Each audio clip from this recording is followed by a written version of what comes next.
Welcome to Following the Gannetsway podcast with Joe Aston and Dominik Peer.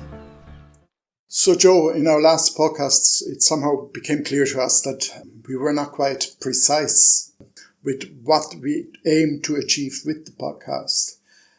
Obviously with different perspectives, different needs, different interests, but what is your take on the issue? I see two streams here, Dominik. I think that we have an interesting conversation before us about the political situation and the spiritual situation, economic situation that we find ourselves in. That is a huge field with endless possibilities. In the first instance, I want to focus on this business of an electric drive in the Anna M. You see, the thing is, I am 78.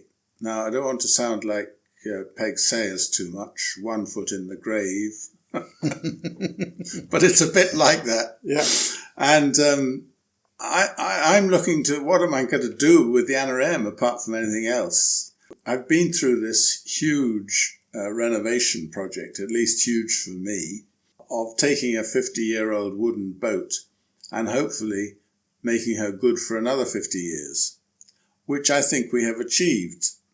The only problem is to actually commission her without putting my old diesel engine back into her.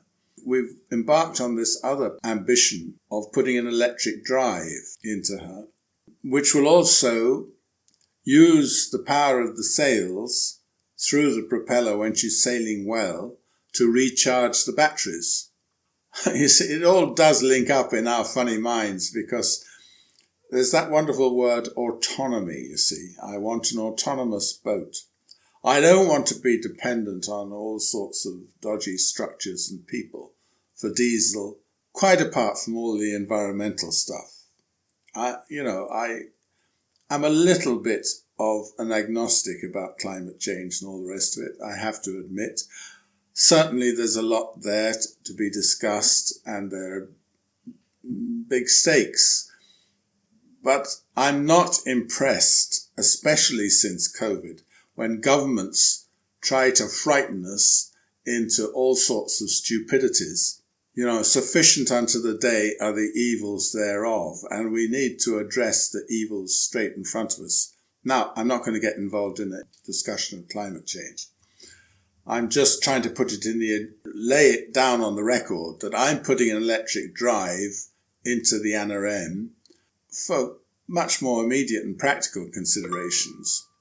A, that I don't want to have to blooming well pay a fortune for diesel oil wherever I go. B, that I don't want to be dependent on having to go into marinas and places to get diesel oil. C, that I love the idea of no noise, pollution and vibration and smoke and all the rest of it. But to me, it involves a different attitude to seafaring. When you have a diesel engine, you're getting from A to B. You're conscious, if you're completely dependent on your diesel engine, you're very conscious of what it's costing to get from A to B. It's costing a lot of money. You have a different relationship with the sea in reality to if you're sailing. And I hope to extend the practical advantages of a motor when it comes to getting you out of an awkward corner or getting you into a difficult harbour or even maintaining the momentum of the boat in a bit of a seaway when the wind is very light. All these things, I think there's a whole new lovely sport out there, which is sail electric. You have your power there available when you want to give her a bit of power, and you're going to all the time be fundamentally dependent on the wind. Now, there's a whole vast area of experimentation ahead there when it comes to the nitty-gritty of what's the best sort of propeller exactly to use, the best sort of stern land.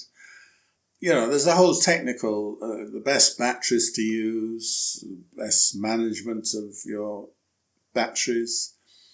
There's a whole lot of experimentation, and that's just with batteries. Because in the long run, I think actually to get real grunt, we'll be talking about fuel cells to drive our electric motors. And that'll involve either hydrogen or methanol or some fuel like that.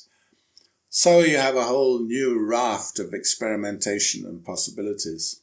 So it's following this story, starting with the electric drive for the Anna M, that stream 1 of our podcast will be concerned. And I, in the immediate, as I mentioned before, I'm an old man. I don't like the idea of sailing boats being sort of trophies. I regard it as utter waste and stupidity that most of the sailing boats in this world spend the vast majority of their lives tied up in a marina.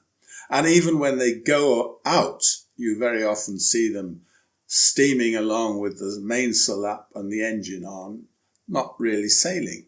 So maybe we need a different structure. Now, there's a lovely little setup that's got going in Kilrush with the boat called the Sally O'Keefe that Steve Morris built. And they have a sailing association, Seol Sionna, and I'm hoping at the forthcoming meeting to get Dixie, who is the chairman, to speak about it. But this is inspiring. Now, of course, it's the sort of thing that they do a lot more in France than they have done so far in Ireland. In France, they're more socialized than we are, let's face it. Not altogether a good thing, not necessarily desirable, but very good when it comes to things like running sailing boats and giving everyone who wants to have access to the sea. So I would like eventually to transfer the ownership of the Anarem to a Gannetsway Sailing Association and start by getting a Gannetsway Sailing Association organized and getting a management structure that can take over from me. So that's one thing. The other thing is there is this huge commercial possibility of making a hub for marine electric drives in the Shannon Estuary where people might come and have their boats electrified. And not just come, but, it's a great place. We've got Shannon Airport up the road. We're central to the whole western coast of Europe. So certainly we would hope to be working with France and Spain and Portugal and Scotland and Scandinavian countries. Well, I don't know what the possibilities are out there ahead of us, but they're big, very big. So we want to follow this development, follow this research in Stream 1 on our podcast. And at the same time, I should mention that the two will go together because I would envisage the capitalist enterprise of Gannetsway Marine Services as having a sort of cooperative feed-in much the same way, for example, in the Kerry Co-op. It started off as a co-op. They had to get capital involved to become the big business they are, but the co-op retains its share in the company and retains a seat on the board of the company. And so there is still that sort of sense of ownership on the part of everyone involved. A genuine share in the business, which is the way we need to go, I think. Another good example of it is Britanny Ferries. That started off as a farmers' co-op. Now, I don't actually know much about the way Britanny Ferries is structured, but I do know that they've got a good sense of ownership, I think, going with their staff. So that's what we need. To a certain extent, it is more based on place than is generally the case in a multinational. It's Britanny Ferries, and the staff are mostly from Brittany or Normandy. We don't need to be embarrassed about basing our human structures more on physical places than they're inclined to be. It's a thing we need to get back to, I think. So that'll be another theme. There's a possibility of a lot of give and take between the practical, immediate thing we're trying to do and the abstract, intellectual discussions that I hope Dominik and I are going to have. And enjoy is all I can say anymore at the moment. So, Joe, just let me quickly surmise and maybe focus it a little bit more. So, we have basically a two-pronged approach, two basic tenets of the podcast. Number one, which is now the primary and the more urgent one, which is dealing with the repair of the NM, or rather the completion of the NM, getting her into the water with all the structural projects, with the electric engine, the technical side of the electric engine, but also the philosophy behind it, of putting it in, the startup of the Sailing Association and the company cooperative body that we're talking about.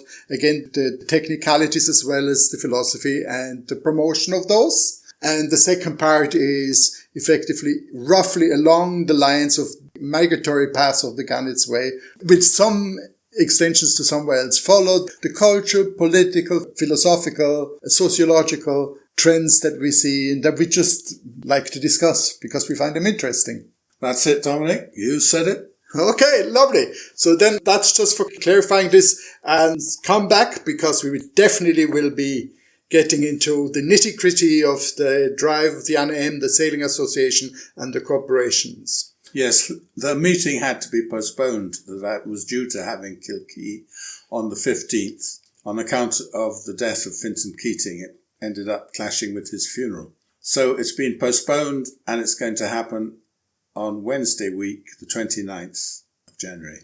At 7:30 p.m. 7:30 in Kilkee Library. The Sweeney Library in Kilkee. Yeah. Lovely. Looking forward to it. And you'll meet Joe and me there as well if you come along. All the best. Take care. Hey, Dominik here. If you stumbled across our podcast and you are interested to hear more, then I invite you to click on the subscription button and the notification bell so you won't miss any of the new podcast publications coming up. If you are interested to read some of Joe's writings, then you can do so at his blog, Sailing the Gannetsway, at gannetswaysailing.blogspot.com. Joe will give a public talk on Wednesday, January the 29th, in the Sweeney Library in Kilkee, County Clare. We're looking forward to seeing you there.